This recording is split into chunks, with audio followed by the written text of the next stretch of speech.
말씀으로 시작하는 축복의 하루, 오늘은 7월 19일 토요일입니다. 우리에게 주시는 하나님 말씀은 계속해서 에스겔의 말씀입니다. 에스겔 1장 15절부터 28절까지의 말씀 함께 합독하도록 하겠습니다. 내가 그 생물들을 보니 그 생물들 곁에 있는 땅 위에는 바퀴가 있는데 그 내 얼굴을 따라 하나씩 있고 그 바퀴의 모양과 그 구조는 항옥같이 보이는데 그 넷은 똑같은 모양을 가지고 있으며 그들의 모양과 구조는 바퀴 안에 바퀴가 있는 것 같으며 그들이 갈 때에는 사방으로 향한 대로 돌이키지 아니하고 가며 그 둘레는 높고 무서우며 그 네 둘레로 돌아가며 눈이 가득하며 그 생물들이 갈 때에도 바퀴들도 그 곁에 가고 그 생물들이 땅에서 들릴 때에 바퀴들도 들려서 영이 어떤 쪽으로 가면 생물들도 영이 가려 하는 곳으로 가고 바퀴들도 그 곁에서 들리니 이는 생물의 영이 그 바퀴들 가운데에 있음이니라.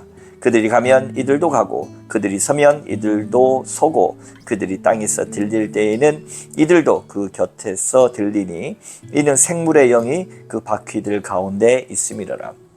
그 생물의 머리 위에는 수정 같은 궁창의 형상이 있어 보기에 두려운데 그들의 머리 위에 펼쳐져 있고 그 궁창 밑에 생물들의 날개가 서로 향하여 펴 있는데 이 생물은 두 날개로 몸을 가렸고 저 생물로 두 날개로 몸을 가렸더라. 생물들이 갈 때에 내가 그 날개 소리를 들으니 많은 물소리와 같으며 전능자의 음성과도 같으며 떠드는 소리 곧 군대의 소리와도 같더니 그 생물이 설 때에 그 날개를 내렸더라. 그 머리 위에 있는 궁창 위에서부터 음성이 나더라. 그 생물이 설 때에 그 날개를 내렸더라. 그 머리 위에 있는 궁창 위에 보좌의 형상이 있는데 그 모양이 남보석 같고 그 보좌의 형상 위에 한 형상이 있어 사람의 모양 같더라.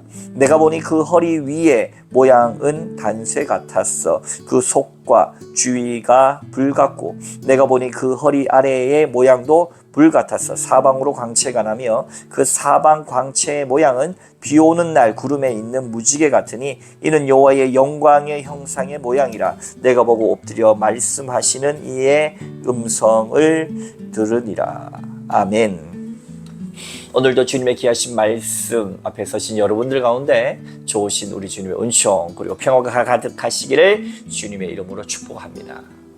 에스겔 BC 587년에 남유다가 바벨론으로 인해서 멸망하고 거기에 역사학자들, 제사장들, 사회 지도층들은 모조리 바벨론으로 끌려갔습니다. 이스라엘의 멸망의 이유는 하나님에 대한 반역과 배반 그리고 우상 숭배가 그 구체적인 이유 중에 하나일 것입니다. 사랑하는 성도 여러분, 우리가 하나님 앞에 바로 서지 못하고 죄악 가운데 거하며 하나님을 반역 배반 그리고 나아가서 주님이 아닌 다른 것을 섬길 때 주님은 우리를 벌하십니다. 그 벌은 부모가 자녀들이 정말로 바른 길 가기를 원하지만 그렇게 되어지지 못할 때 혼내는 것과 같습니다. 사랑하는 성도 여러분, 정말로 자녀를 사랑한다면 자녀가 곁길을 가고 잘못된 것을 행할 때 그저 내버려 두는 부모는 옳은 부모라 할 수 없을 것입니다. 하나님도 마찬가지입니다. 하나님의 자녀된 하나님의 백성된 이스라엘 그리고 우리를 그냥 내버려 둔다면 로마서의 말씀처럼 그것이야말로 진정한 형벌이요. 그것을 처벌하고 돌이킬 수 있는 기회를 주시는 거야말로 우리를 어린 양과 같이 기르시고 양육하시는 하나님의 모습일 것입니다. 처벌은 아픕니다. 그리고 벌받는 것은 힘든 일입니다. 그러나 따지고 보면 그래도 관심이 있고 사랑이 있기 때문에 가능한 것입니다. 5년간 아무런 정말로 바벨론의 포로로 당한 이후에 5년간 아무런 하나님의 음성이 들리지 않았습니다. 에스겔은 그발 강가에서 여전히 기도하기를 애썼습니다. 사랑하는 성도 여러분, 여러분은 침묵하시는 하나님 앞에서도 더욱 간절히 매달리십니까? 아니면 포기하십니까?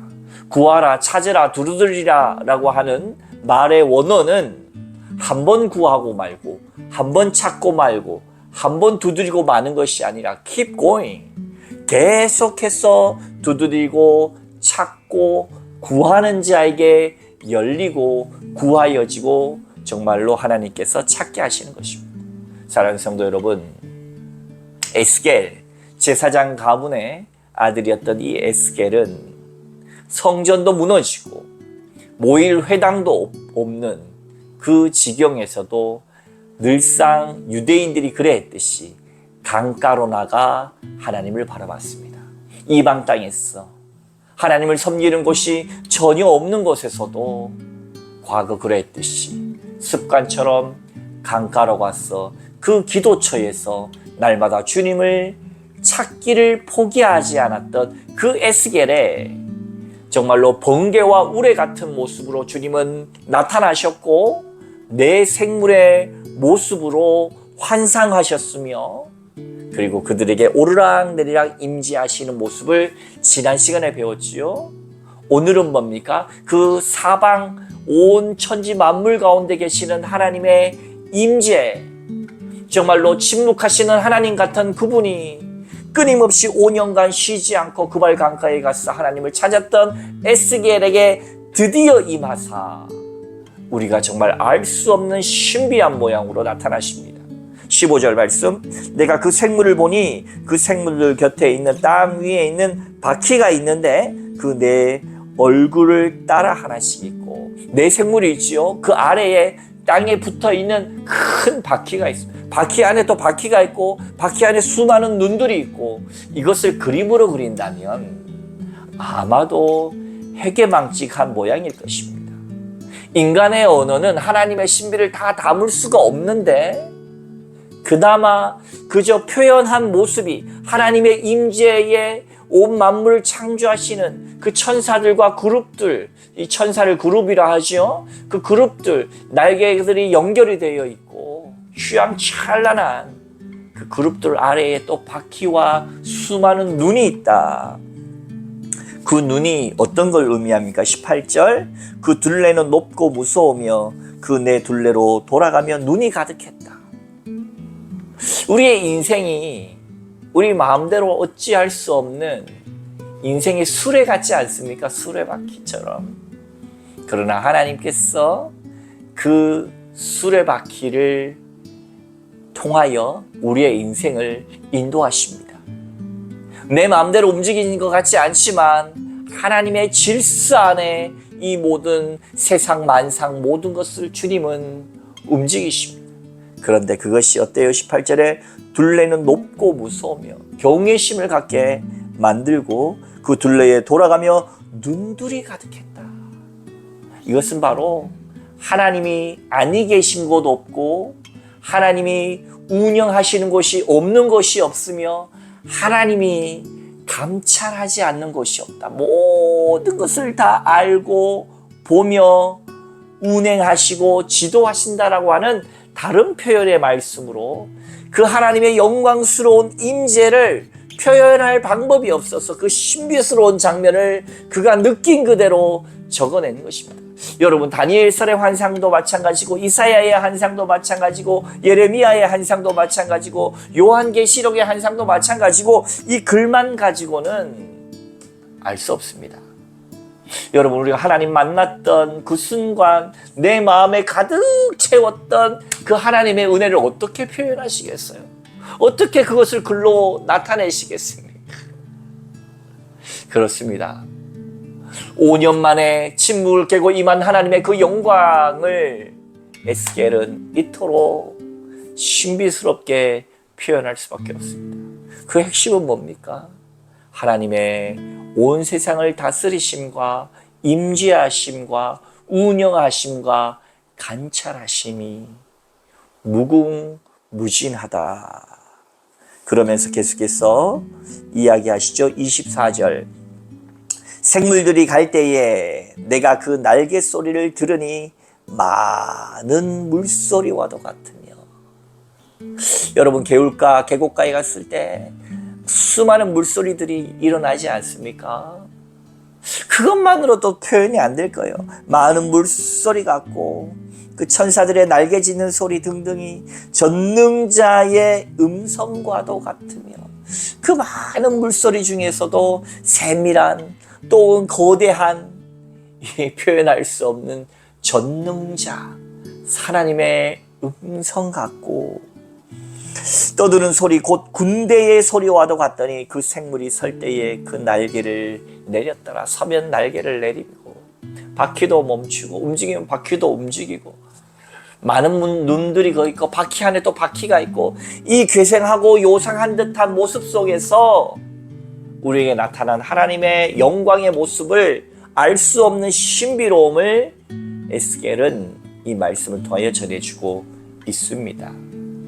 그렇습니다. 사랑하는 성도 여러분, 하나님과의 만남, 체험, 그 신비로움이 저와 여러분들에게도 나타나시기를 주님의 이름으로 축복합니다. 우리의 인생이 고통스럽고 바벨론 포로처럼 우리 일제시하에 대한민국이 포로로 잡혀갔던 것처럼 애굽 지하에 이스라엘 백성들이 억압받았던 것처럼 우리의 인생도 돈으로, 질병으로, 아픔으로, 자식의 문제로, 신앙적인 아픔으로, 때로는 교회 안에서도 여러 가지 힘들고 어려운 부분으로 고통 가운데 있을 때 하나님 침묵하십니까?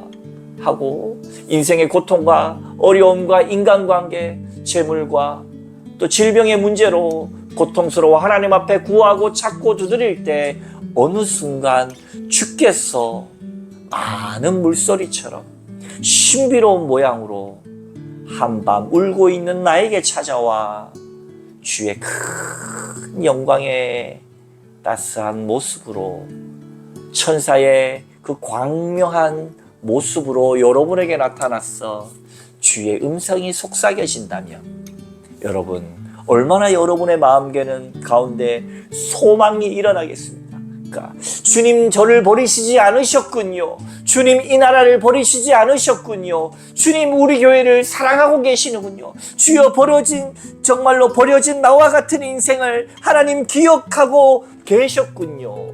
라고 아마 응답하게 될 것입니다. 그 모습 마지막 28절 그 사방 광채의 모양은 비 오는 날 구름에 있는 무지개 같으니 이는 여호와의 영광의 형상의 모양이라 내가 보고 엎드려 말씀하시는 이의 음성을 들으니라. 아멘. 사랑하는 성도 여러분, 하나님의 임재는요 특별한 사람들만 느끼는 게 아닙니다. 우리 교회 권사님들이나 또 많은 집사님이나 함께 이 은혜를 나누다 보면 그런 경우가 참 많아요.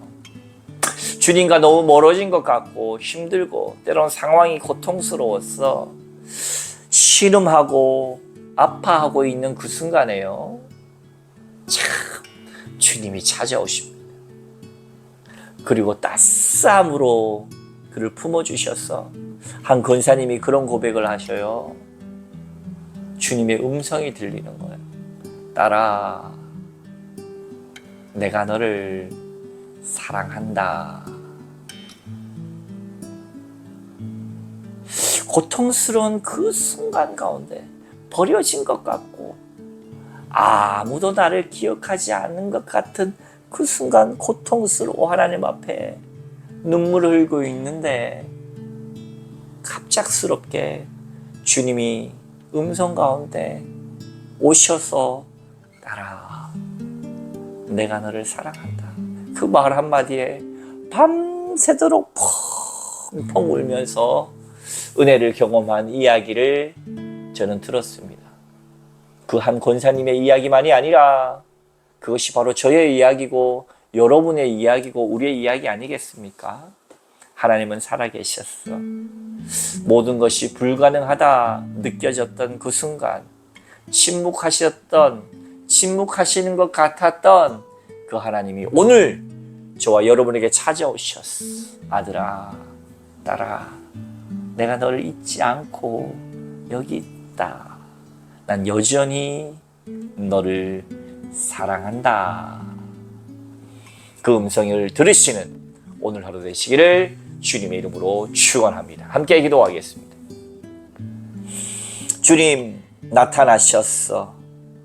죽음과 억압과 폭력 가운데 쓰러진 이스라엘 백성 에스겔에게 정말로 신비한 환상으로 많은 물소리로 세상을 감찰하시는 모습으로 오셔서 광채 가운데 나타나심과 같이 우리의 좌절하고 절망적이고 고통스럽고 다시 일어날 수 없으며 상처받고 재물로 건강으로 여러 가지 순간 가운데 신음하며 있을 수밖에 없는 그 순간 찾아오신 하나님, 그 영광의 광채가 오늘 우리에게 임하게 하여 주시옵소서. 감사드리며 예수님 이름으로 간절히 기도하옵나이다. 아멘.